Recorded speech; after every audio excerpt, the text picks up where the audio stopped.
Alright, so we've designed our first screen for the Udemy app, and let's move on to something a little more challenging. Let's go ahead and minimize Photoshop and open up our screenshots folder that you downloaded earlier. And we're going to right-click the register.png and open it with Photoshop. Okay, so this is the file that we're going to be recreating. So let's go ahead and create a new document, and it's going to be the exact same size as this one. And if you ever need to figure out what size a certain image is, you can click image size, and we see that it's 1242 by 2208, which is the resolution of the iPhone 6 Plus. So let's go ahead and create a new document and make it 1242, which it already is, by 2208, and everything looks good. So let's create new. Okay, for the time being, let's go back to our register PNG and unlock the file by double-clicking the lock button. And let's drag this into our newly created document. And I'm just going to drag it and center it perfectly.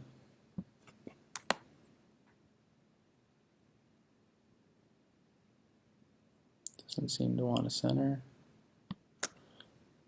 Okay. Alright, great. So let's begin recreating this exact same look. And we're not going to keep this up the whole time, but I do want to use our rulers to get the basic dimensions of the design.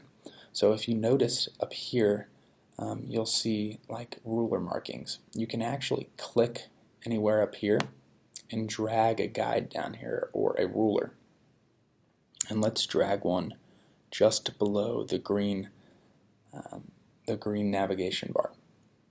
Okay, and then we're also going to grab one from the side, and we'll get a vertical one, and we're going to measure out all the different elements that we want to fit our elements into. Okay, and then lastly, let's get this browse courses, and there's no need to get the vertical, let's just get two horizontals.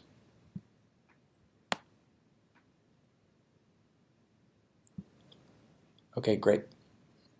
Now we can begin to recreate this top bar. So I'm going to hide this layer, and let's begin from scratch. Let's go up to Layer, New, and create a new group, and we'll call this Top Bar.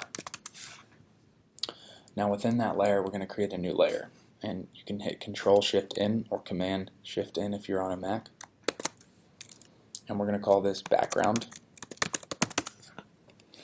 Now let's grab our rectangular marquee tool, make sure it's selected, and we're going to start from outside the canvas and drag down. Now you'll notice that it's not snapping to the blue line like we want to. So to change that, let's go up to View and click Snap. Great. Now I'm just going to hit Control or Command D to deselect and re-drag this. And perfect. Now it's sitting exactly where we want it to. Now with this background layer selected, we're going to grab our fill tool, and we are going to fill this layer with the green. Now to get that green color, let's go back to our register.png, and we can use the eyedropper tool, which is right here, and if it's not, go ahead and hold it down and find it. And if we just put this anywhere in the green section, it's going to grab that green color.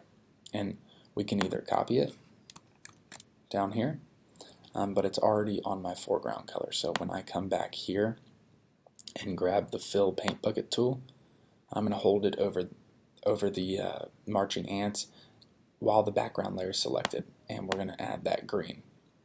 Perfect. Now the second thing we're going to do is add this Udemy logo. And if you recall, we actually separated that into its own file in the loading screen course tutorial. So let's come back in here and grab this logo layer and make sure you have the Move tool selected on logo, and we're going to drag this into our untitled document that we're working on. Okay, perfect. Now I want to fit it right in between these two blue lines that we measured out earlier, and I'm not exactly sure about the height, so let's move this layer that we're using as a reference back to the top, and then let's make it visible and drag 2 more rulers so we can know exactly where to put this. And the top will be there, and I can't place it below the Y because it's snapping, so we'll turn off snap and we'll drag this just below the Y. We're done with this one below it, so we can just drag that back away. Perfect. Now let's hide this layer again.